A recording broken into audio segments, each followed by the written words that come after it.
করি আমার সাথে যোগাযোগ করবেন আর দোয়া করবেন সবাই। Thank you.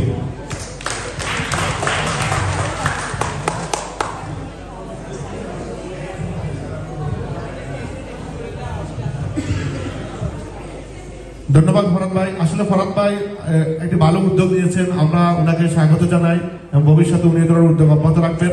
উনি আজকে ম্যাগাজিন এনেছেন, তো এখানে অনেকগুলো ম্যাগাজিন আছে, আপনারা সবাই ওনার কাছ থেকে ম্যাগাজিনটা কালেক্ট করবেন, আপনাদেরকে আমি রিকোয়েস্ট করছি। Thank you.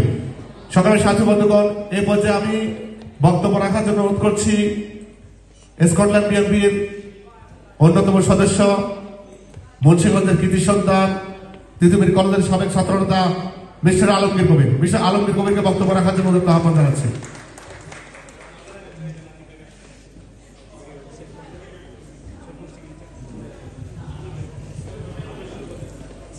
ধন্যবাদ আলম ভাই।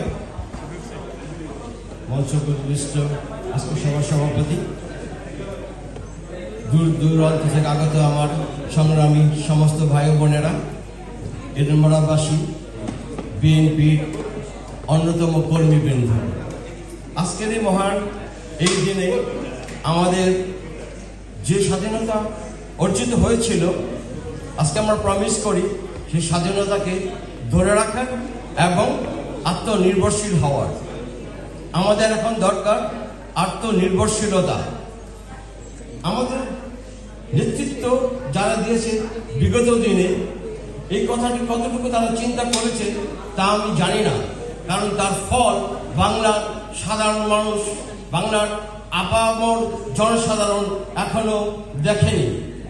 আর এই দেখার জন্য আমি তাদেরকে জোর করে অনুরোধ করব, পররাষ্ট্রনীতি যাকে বলে সেটাকে জোরদার করার জন্য। একটা দেশের জন্য পররাষ্ট্রনীতি যদি শক্তিশালী না হয়, সে দেশ কোনোদিন বর্তমান বিশ্ব বাজারে আত্মনির্ভরশীল হতে পারবে না। এখন থেকে পকেট রাজনীতি বন্ধ করেন, আমার দেশকে এই আত্মনির্ভরশীলতার পথে নিয়ে যান। এটাই থাকবে যত নেতৃবৃন্দ যারা দেশ পরিচালনা করবেন পরবর্তীতে, এবং এখন তাদের এটা করণীয়, আমরা এটা চাই। বিশ্বের অন্যান্য দেশগুলি যদি অল্প সময়ের মধ্যে আত্মনির্ভরশীল হতে পারে, তাহলে বাঙালি জাতি সবাই কঠিন পরিশ্রমের জন্য প্রস্তুত, তাহলে আমরা কেন পারবো না? আমাদেরকে সেই পথ আপনারা তৈরি করে দিবেন। আমি আজকে আপনার বক্তব্য দীর্ঘায়িত করব না, সময় নিব না। আজকে প্রাণভরে মনে পড়ছে এই আমাদের স্বাধীনতা যার মাধ্যমে অর্জিত হয়েছিল, শহীদ প্রেসিডেন্ট জিয়াউর রহমানের কথা।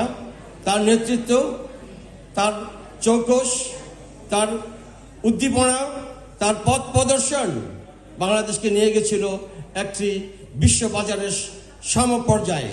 সেখান থেকে আমরা অনেকটা পিছিয়ে গেছি, তার কারণ আপনারা ভালো করেই জানেন। তবে আমরা আবার আজকে প্রতিজ্ঞাবদ্ধ হই যাতে আমরা সেখান থেকে আবার শুরু করতে পারি, দেশকে আমরা আগামীতে আবার নেতৃত্ব দিয়ে আমাদের যথাযথ স্থানে পৌঁছে দিতে পারি।